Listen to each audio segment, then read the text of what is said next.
Bonjour et bienvenue pour une nouvelle vidéo de Claire et Créa. Alors aujourd'hui je débute une série de vidéos différentes puisque c'est une série pratique. Donc aujourd'hui je vais simplement vous expliquer le matériel nécessaire pour les débutantes, le matériel vraiment indispensable pour débuter en pâte polymère. À savoir que bien évidemment, après, petit à petit, on s'améliore, on s'achète du matériel. Mais pour débuter, pour donc essayer des créations et pour faire des choses qui au début ne nous plaisent pas forcément, parce que forcément, quand on commence, on ne connaît pas toutes les techniques et on a toujours l'impression que ce qu'on fait, c'est pas terrible. En tout cas, ça a été mon cas. Donc, pour débuter, voilà, vous avez devant vous à peu près ce qu'il vous faut de vraiment utile au départ, c'est-à-dire un rouleau, ou bien, si vous n'avez pas de rouleau, parce que mine de rien, ça coûte quand même une dizaine d'euros, ce rouleau-là, si je ne me trompe pas. Si vous n'avez pas de rouleau, vous pouvez prendre tout à fait une bombe aérosol, genre déodorant et compagnie. Bien sûr, il faut qu'elle soit de même largeur partout, hein. Il y a des bombes qui sont un petit peu serrées à certains niveaux, que celles-là, elles ne vont pas vous servir. Mais une bombe d'un déo n'importe, peu importe lequel, peut faire l'affaire, et c'est même comme ça que souvent on débute. Moi personnellement, j'ai débuté avec un verre à Ricard, donc qui sont un peu hauts. Alors, c'est solide mais sans plus, c'est-à-dire qu'il fallait vraiment que je fasse attention. Mais voilà, ça on peut s'en passer si on trouve une solution de remplacement. Le cutter, à la rigueur, on peut s'en passer aussi. Parce que au niveau de la pointe, c'est vrai que ça peut aider à certaines choses, mais les cure-dents peuvent vous servir aussi pour tout ce qui est pointe. Et vous pouvez également vous servir d'un couteau dans ce style-là, pour ce qui est faire des petites choses avec la pointe en coupant. Voilà, c'est comme ça que j'ai commencé également, hein, avec un couteau comme ça. Dès que j'ai pu, par contre, j'ai acheté ce lot de 3 lames, parce que, désolée, je suis un petit peu enrhumée. Donc, parce que cette lame-là, c'est un lot, donc, et je ne me souviens plus du prix parce que ça fait un petit moment que je les ai maintenant, mais je pense que c'est quand même à portée de toutes les bourses. Cette lame-là vous permet de couper très droit, puisqu'elle est maintenue ici, donc c'est plutôt pas mal. Cette lame-là vous permet de couper tout ce que vous voulez, et en même temps éventuellement faire enfin voilà, vous voyez ce que je veux dire, hein. Les mots m'échappent par moment, désolé. Enfin voilà, vous pouvez couper en biais, vous pouvez couper, c'est pratique pour ça, parce qu'on peut l'onduler comme on veut. Et cette lame-là, qui au départ n'est pas forcément une nécessité absolue, vous servira quand même très très bien pour faire des petites, comment dirais-je, des petits crans sur certaines de vos créations si vous le souhaitez. Pour faire l'humoku mégané aussi, c'est pas mal, ça sert bien. Voilà, ou pour faire des choses en décalé, enfin voilà, c'est une petite lame qui au départ peut-être vous semblera un peu inutile, mais au fil du temps, quand vous arriverez à faire des choses, à découvrir de nouvelles techniques, vous verrez qu'elle est hyper pratique, hyper sympathique. Donc c'est un lot de 3 lames, c'est pas pour rien que c'est un lot. Chacune d'elles a une spécificité qui est vraiment très intéressante. Voilà, donc ça c'est important. Ensuite, pourquoi est-ce que j'ai mis ceci sur ma table de travail? Tout simplement parce que ce sont donc des bâtonnets d'esquimaux ou de je sais pas quoi. Enfin là, moi, ce ne sont pas des bâtonnets d'esquimaux. Ce sont des bâtonnets qu'on trouve dans la résine, donc plus ou moins épais. Mais là, ceux-là sont de la même épaisseur, même s'ils ne sont pas très épais.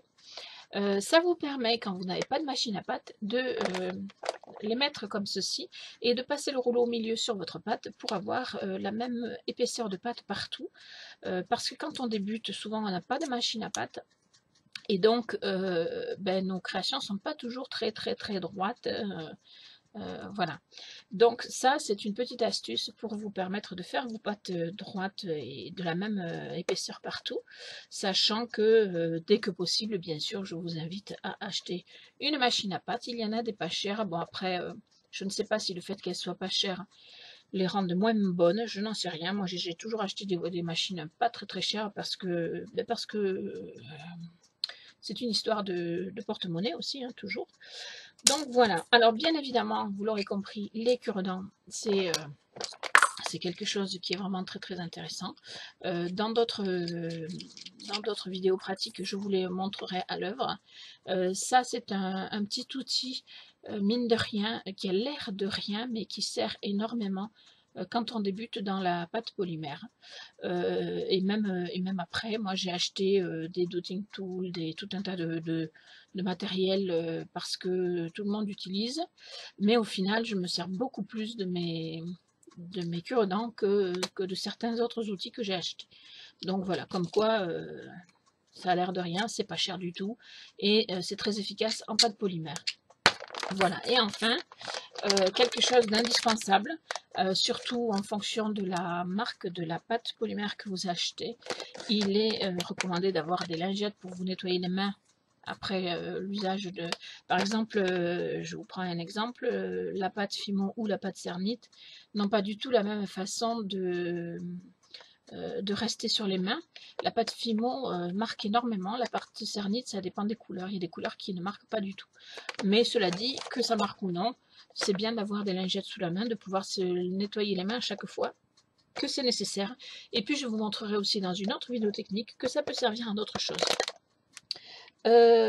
Pour travailler, il vous faut bien évidemment un plan de travail aussi. Pour le plan de travail, je vous conseille soit un morceau de verre. Moi, je me souviens avoir commencé avec un morceau de verre que j'avais trouvé dans mon garage parce que souvent, on a des choses qu'on ne soupçonne pas. Et moi, je suis partie farfouiller dans mon garage, j'ai trouvé un morceau de verre qui était assez large d'ailleurs, et ça fait très très bien l'affaire. Ou alors, certains utilisent du carrelage, bien sûr du carrelage lisse et pas trop petit, pour pouvoir y travailler dessus. Certains même, je crois, cuisent directement sur le carrelage. Alors ça, je vous le certifie pas.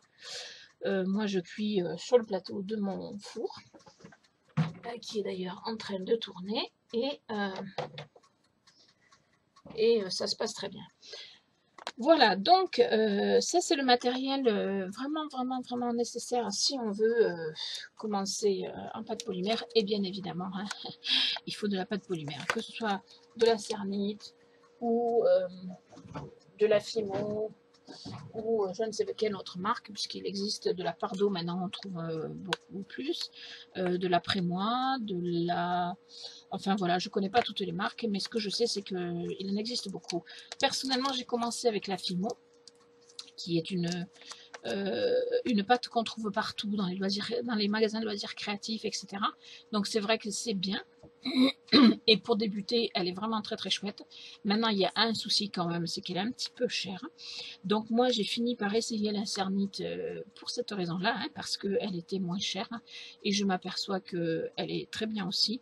Je ne renie pas du tout la pâte de marque Fimo, parce qu'elle est vraiment très très chouette. Il y a des effets qu'on n'a pas avec la Cernite, et il y a des effets en Cernite qu'on n'a pas avec la Fimo.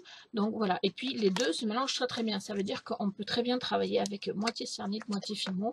Il n'y a pas de souci. Une fois cuit, une fois verni, pensez tout, ça tout tient très bien. Il n'y a pas vraiment pas de souci.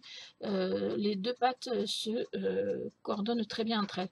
Pour les autres pâtes, je ne peux pas vous dire, je ne les connais pas, mais je pense quand même que à l'heure actuelle, les deux pâtes les plus faciles à trouver sont la Fimo et la Cernite. Même si la Cernite, pour ma part, c'est surtout sur Internet, alors que la Fimo, je la trouve un peu partout dans les magasins de loisirs créatifs. Donc voilà. Ensuite, si j'ai un conseil à vous donner, c'est quand vous avez ceci, que vous avez commencé un petit peu à découvrir la pâte polymère et que vous arrivez à faire des petites choses et que vous pouvez, achetez-vous la machine à pâte parce que c'est vraiment un achat sur de la durée. C'est une machine qui va vous servir longuement. pour tout un tas de choses, ne serait-ce que pour préparer votre pâte, pour préparer le fond de pâte, la semelle qu'on appelle. Voilà, et puis quand on fait des dégradés, c'est très important d'avoir une machine à pâte parce que s'il faut faire le dégradé au rouleau, c'est un petit peu fatigant. Voilà. Alors voici pour la première vidéo de pratique que je vous propose aujourd'hui. D'autres suivront, je suis en train de les préparer. Donc je vous montrerai plein de choses comme le ponçage. J'ai même décidé d'essayer le polissage. Comment trouver vos créations. Voilà, plein de choses. Si vous avez des questions, si vous avez besoin de connaître des choses et si je peux vous les enseigner, il n'y a pas de souci, ce sera avec grand plaisir. Voilà pour cette première vidéo pratique. Je vous remercie de m'avoir suivi et je vous dis à bientôt pour de nouvelles vidéos.